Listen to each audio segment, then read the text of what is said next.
నేను కాలేజ్కి వెళ్తున్నాను.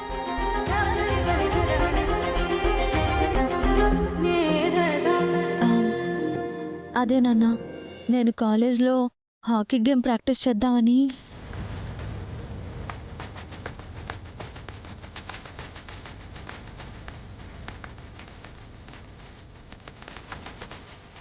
పెళ్ళయ్యాక కూడా ఇంకా ఈ ఆటలు ఎందుకమ్మా? నువ్విలా ఆటల మీద ఎక్కువ దృష్టి పెడుతుంటే మీ అత్తగారు వాళ్ళు ఏమనుకుంటారో ఆలోచించావా? అయ్యో, అదేం లేదు అత్తయ్య. రామలక్ష్మి చాలా మంచి ప్లేయర్. పెళ్ళయ్యాక తన ఇంట్లోనే ఉండిపోవడం నాకు ఇష్టం లేదు.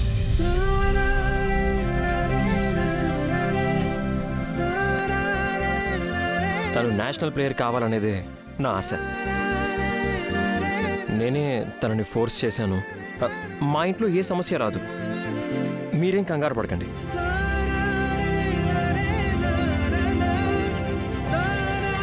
మీ అనుమతి కోసం తను ఇక్కడికి వచ్చింది. మీరు ఆశీర్వదిస్తే తను ఏదైనా సాధిస్తుందనే నమ్మకం నాకుంది. కాదనకండి.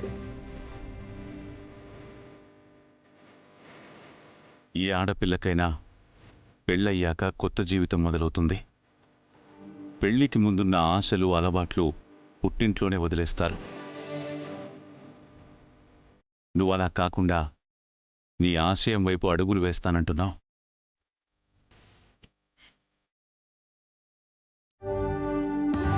నిన్ను చూస్తుంటే నాకు గర్వంగా ఉందమ్మా.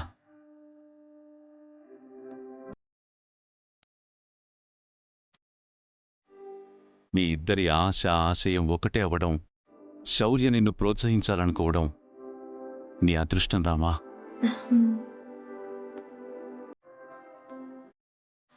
పెళ్ళయ్యాక ఆడపిల్లని వంటింటికే పరిమితం చేయకుండా ప్రపంచానికి పరిచయం చేయాలనే నీ ఆలోచన నాకెంతో నచ్చింది శౌర్య.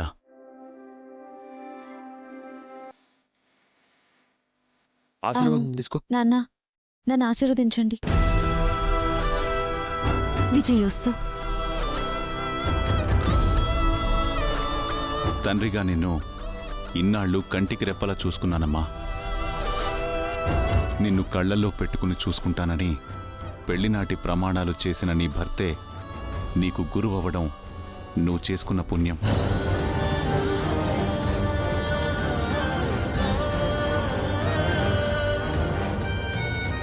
ద్రోణాచార్యుడు శిష్యరికంలో అర్జునుడు ఎంతటి వీరుడయ్యాడో అలాగే నువ్వు కూడా అంతటి కీర్తిని సంపాదించాలి. తప్పకుండా నాన్న. ఆడపిల్లని అత్తారింటికి పంపించేశాక అప్పుడప్పుడు నువ్వు వచ్చినా సరే నీ వెంట అల్లుడుగారే కాదు, నువ్వు గెలిచిన ట్రోఫీలు కూడా రావాలి.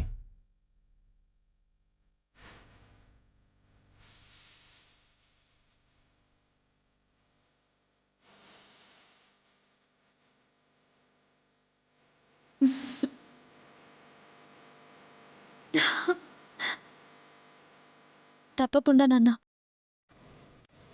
ఈ ఆశీస్సులు అందే కదా మావయ్య. తప్పకుండా రామ అనుకున్నది సాధిస్తుందని నేను నమ్ముతున్నాను.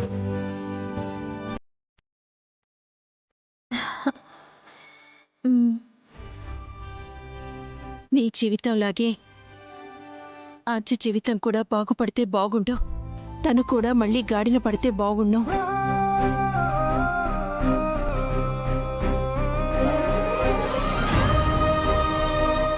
అమ్మా, ఆద్య ఎక్కడుంది? రూమ్లో ఉంది రామా. ఇప్పుడు వస్తానన్నా. కూర్చో బాబు. బాబు, కాఫీ మంచి తాగుతారా? కాఫీ టీ ఏదైనా తాగు. అయ్యో వద్దు మావయ్య. పర్లేదు బాబు, అల్లుడు గారు తీసుకొస్తాను. మొహమాట పడుతున్నారు. సరే అండి, నువ్వు వెళ్ళి కాఫీ తీసుకురా. తెస్తాను.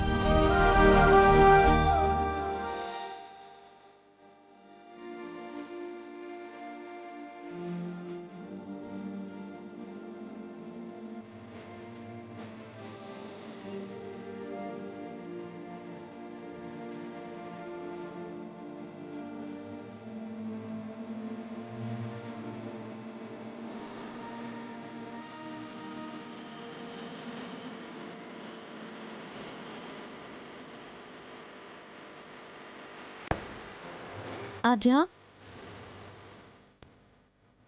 రాము,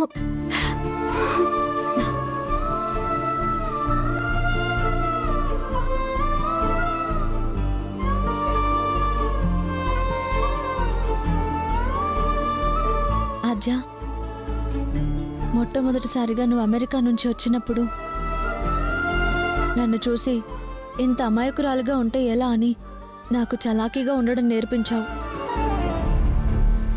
నువ్వు అంతకన్నా ఎక్కువ చలాకీగా ఉండేదానివి. నిన్ను నీ చలాకితనాన్ని చూసి మన ఊరంతా నోరు వెళ్ళబెట్టేది తెలుసా? కానీ ఈరోజు నువ్వు నోరు తెరిచి ఒక్క మాట కూడా మాట్లాడలేదు అంటే ఎలా ఉంది? ఒక్కసారి ఆలోచించు. నేను బాగానే ఉన్నాను కదా. నాకు ఇప్పుడు ఏమైంది? నువ్వెందుకు ఇలా ఫీల్ అవుతున్నావు? అవును, నువ్వు బాగానే ఉన్నావు. ఇలా కామ్గా ఉండిపోతే చూడ్డానికి ఎంత కష్టంగా ఉంది. బావ అలా చేసినందుకు బాధపడుతున్నావా? తనలా ఛాన్స్ తీసుకోవడం నాకు నచ్చలేదు. నిజమే, నువ్వు బావని చాలా ప్రాణంగా ప్రేమించావు. నీ మనసులో తన ఉద్దేశం కానీ నీ మనసు ఏంటో తెలుసుకోకుండా బావ అలా ప్రవర్తించినందుకు నువ్వు బావతో విడిపోవాలనుకుంటున్నావు కదా?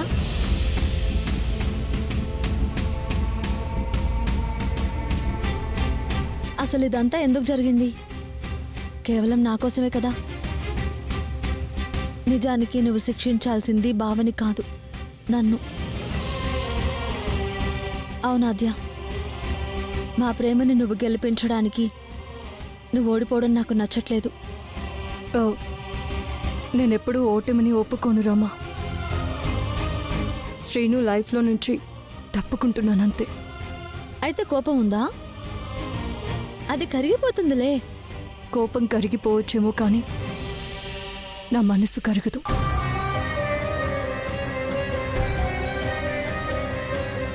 నన్ను కాపాడాలని మీరు నాటకం మొదలు పెట్టడం, ఆ నాటకం నిజం చేయాలని బావని మెళ్ళో తాళి కట్టడం. కానీ మనం ప్రేమించిన వాడు మనతో ఉంటే సంతోషమే కదా? నేను ప్రేమించిన శౌర్య సార్ని పెళ్లి చేసుకుని నేనిప్పుడు సంతోషంగా లేనా? ఒక్కసారి పాజిటివ్గా ఆలోచించి చూడు. నేను పాజిటివ్గా మాత్రమే కాదు, ఒక క్లారిటీతో ఉన్నందుకే ఇప్పటికీ మీ అందరితో పాటు కలిసి ఉంటున్నాను. లేదంటే అమెరికాకి దగ్గరలో ఉండేదాన్ని. అయినా నీకు బావ మీద ఉన్న కోపం మీ నాన్నని చంపేశాడనే కదా? కళ్ళతో చూసింది ఏది నిజం కాదు అంటారు. ఆ రోజు నేను కూడా మా సార్ విషయంలో తప్పుగానే అర్థం చేసుకున్నాను. అప్పుడు నువ్వే కదా కళ్ళతో చూసినవేవి నిజం కాదు అని నా కళ్ళు తెరిపించావు. నీ విషయంలో కూడా అదే జరుగుండొచ్చు కదా? లేదు రామా, నా కళ్ళతో నేను చూశాను. పొరపాటు పడే అవకాశమే లేదు.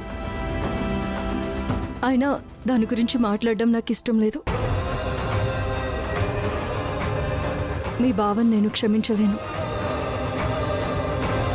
తనతో కలిసి బ్రతకడం జరగదు. నువ్వు హ్యాపీగా ఉన్నావు కదా, అది చాలు నాకు. నువ్వు కూడా హ్యాపీగా ఉండాలనే కదా ఆద్య? సరే, నేను ఇంకా దాని గురించి మాట్లాడనులే. ఇప్పటికిప్పుడు నేను నిన్ను కన్విన్స్ చేయడం చాలా కష్టం. కానీ నువ్వే అంటూ ఉంటావు కదా, మనకి ఏదైనా కష్టం వచ్చినప్పుడు మనకిష్టమైన పని చేయాలి అని. అది చెయ్యి. అంటే అంటే నేను హాకీ మళ్ళీ ప్రాక్టీస్ చేయడానికి శౌర్య సార్తో కాలేజ్కి వెళ్తున్నాను. నీకు కూడా స్టడీస్ అంటే చాలా ఇష్టం కదా? నువ్వు కూడా కాలేజ్కి వచ్చి స్టడీస్ కంటిన్యూ చేయి. కనీసం అలా చేస్తే అయినా నువ్వు డైవర్ట్ అయ్యే అవకాశం ఉంటుందన్న ఆశ. ఈ చెల్లి కోసమైనా నువ్వు మళ్ళీ ఎప్పటిలాగే హ్యాపీగా ఉంటావు కదూ?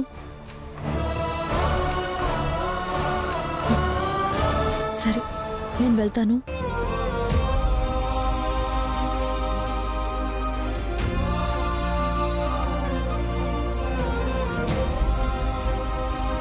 ఇక వాళ్ళ కోసం వీళ్ళ కోసమే కాదు, నీ చెల్లి రామలక్ష్మి గురించి ఆలోచించు. వస్తాను.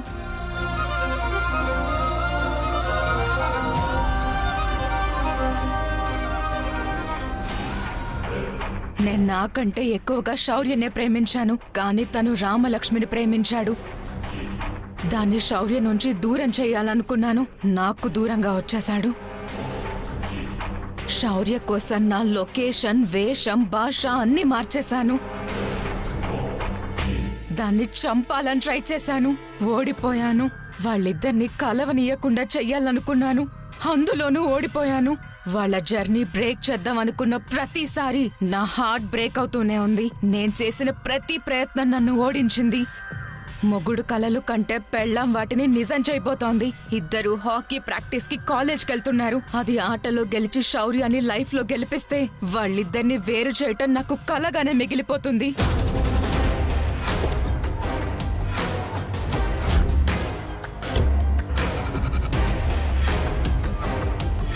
అస్మిత రావాల్సిన టైం వచ్చింది.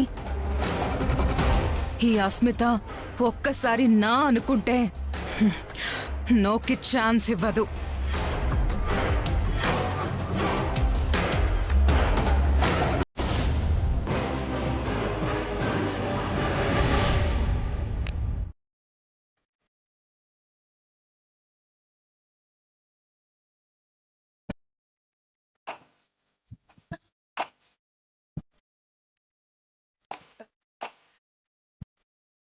Come on, guys. One more set.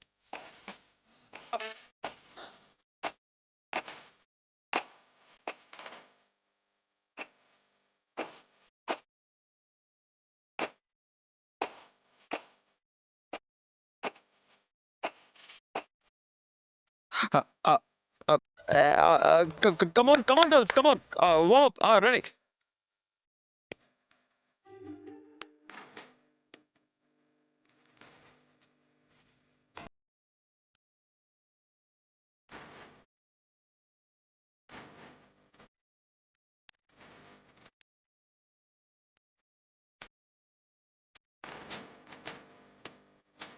ఏంటి సార్, ఎక్కడ చూస్తున్నారు? అక్కడే చూస్తున్నాను. ఎక్కడా? అదే నువ్వు కరెక్ట్గా చేస్తున్నావో లేదో చూస్తున్నాను. కమాన్, రెడీ. కమాన్ గర్ల్స్, కమాన్.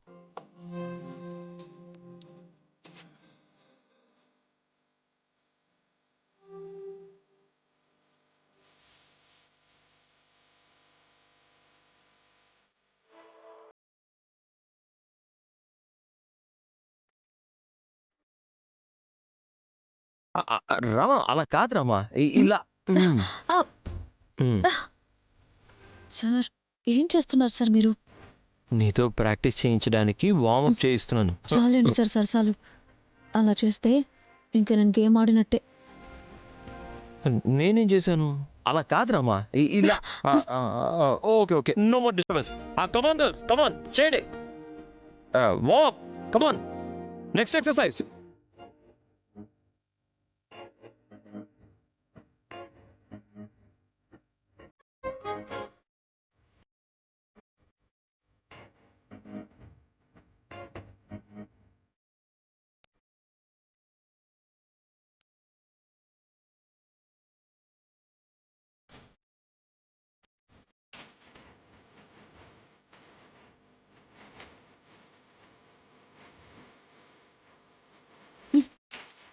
ఏంటి సార్, ఏం చూస్తున్నారు? ఏం చెప్పను రామా, పెళ్ళాని వైపు చూడకుండా ఉండలేకపోతున్నాను. మీరు అలా చూస్తే అందరూ మనల్ని చూస్తారు. ఇక్కడ ఉన్నది మనం ఇద్దరమే కాదు. ఏం పర్లేదులే, వాళ్ళందరికీ మన గురించి తెలుసులే. ఏంటి, ఏం తెలుసు? ఏం లేదు. వెళ్ళండి డాక్టర్కి. నీకు అసలు భర్త మీద అస్సలు ధ్యాస లేదు రామా. మీకు అసలు సీరియస్నెస్ లేదు సార్. ఆ మాట అనే హక్కు నీకు లేదు. ప్రాక్టీస్ చేయముందు నేషనల్ ప్లేయర్ అంటే ఎలా ఉండాలి? సీరియస్గా ఉండాలి. నువ్వేం చేస్తున్నావు?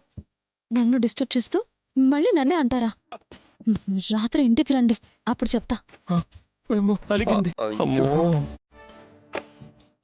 రామా రామా రామా రామా, వెళ్ళండి. Sorry Rama, please Rama, sorry Rama. ఏంటి I'm sorry Rama, please Rama. Sir disturb చేయకండి సార్. అది కాదు వెళ్ళమన్నానా? సార్ డిస్టర్బ్ చేయకండి. Practice practice.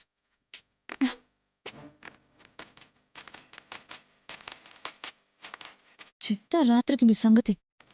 మళ్ళీ నన్నే అంటావా?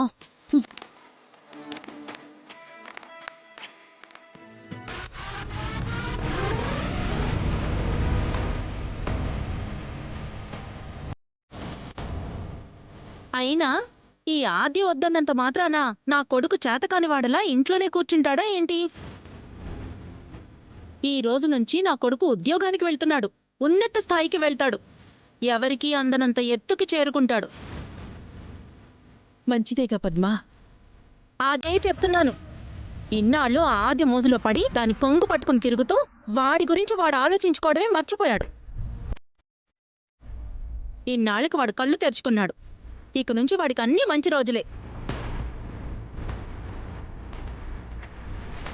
చూస్తూ ఉండండి, తొందరలోనే నా కొడుక్కి ఆ ఆద్య కంటే బ్రహ్మాండమైన సంబంధం తీసుకొచ్చి దాని కళ్ళ ముందే పెళ్లి చేసి అది కుళ్ళుకునేలా చేయకపోతే నా పేరు పద్మే కాదు. ఇప్పుడేమైందని ఇలా మాట్లాడుతున్నావు పద్మ? ఆద్య కంటే అందగత్తెని, తనకంటే బాగా చదువుకున్నదాన్ని, డబ్బున్న అమ్మాయిని తీసుకొచ్చి నీ కోడల్ని చేసుకుంటా అంటున్నావు కదా, అలాగే చెయ్యి. కానీ ఒక్కటి మాత్రం నిజం, నువ్వు అమెరికా నుంచి తీసుకొచ్చినా అంతరిక్షం నుంచి తీసుకొచ్చినా నా అజ్జకి మాత్రం ఎవ్వరూ సాటిరారు. ఒక ఆడపిల్ల అందంగా ఉండొచ్చు, అద్భుతంగా ఉండొచ్చు, కానీ అన్ని లక్షణాలు ఒక్కరిలోనే ఉన్నాయంటే అది ఆద్య మాత్రమే. ఆద్య మనకి చేసిన మేలు, తను చేసిన త్యాగాలు ఎవరు చేస్తారు? చిన్నపిల్లైనా పెద్ద మనసుంది తనకి.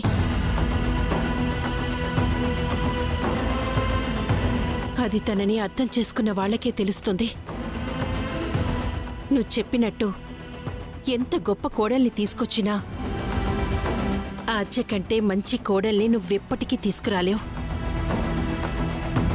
ఇంకెప్పుడు నా ఆద్యని తక్కువ చేసి మాట్లాడకు.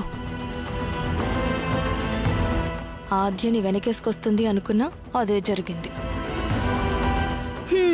అయితే మీరే నెత్తిన పెట్టుకోండి, నాకింకా ఓపిక లేదు. వీలైనంత త్వరగా ఆ విడాకులేవో ఇప్పిస్తే నేను ప్రశాంతంగా ఉంటాను. తొందరపడకు పద్మా.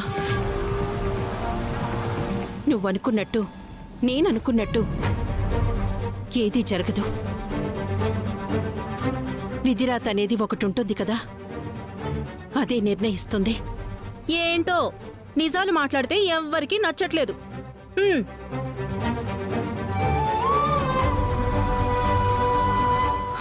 ఒక పక్క విడాకులు ఇప్పిస్తామంటూ మళ్ళీ విధిరాత అంటుందేంటో ఏంటో.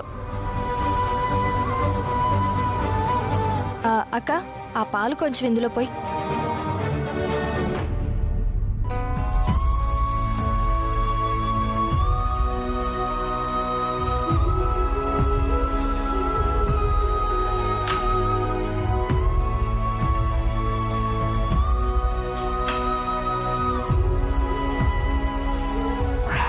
రేపు నా సెంటిమెంట్గా నువ్వు నాకు ఎదురు రావాలి. ఆల్ ది బెస్ట్ చెప్పాలి. ఎందుకో? నా అదృష్టం నాకు ఎదురుగా వస్తే ఆ జాబ్ ఖచ్చితంగా నాకే వస్తుంది. నీ జీవితంలోకే వస్తున్నాను, అలాంటప్పుడు నీకు ఎదురు రానా? తప్పకుండా వస్తాను.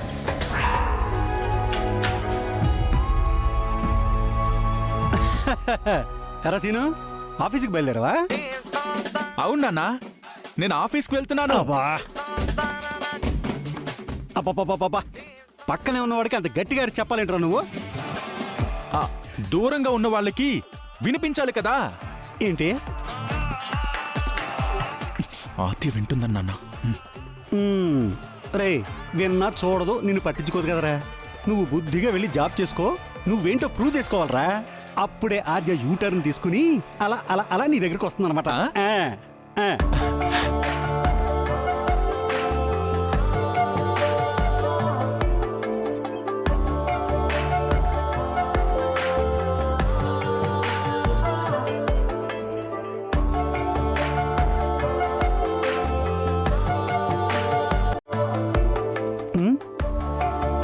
రేయ్ నీ ఆఫీస్కి టైం అయిపోతుంది కానీ వెళ్ళు బయలుదేరు. మరి నేను ఆఫీస్కి వెళ్తున్నా, ఎదురొస్తే బాగుంటుందని. అంతే కదా, నేను ఎదురొస్తా పదరా.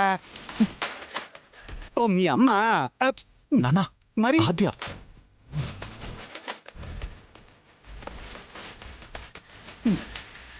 రే ఆర్జీకి నిన్ను చూస్తుంటేనే ఒళ్ళు మండుతుంది కదరా.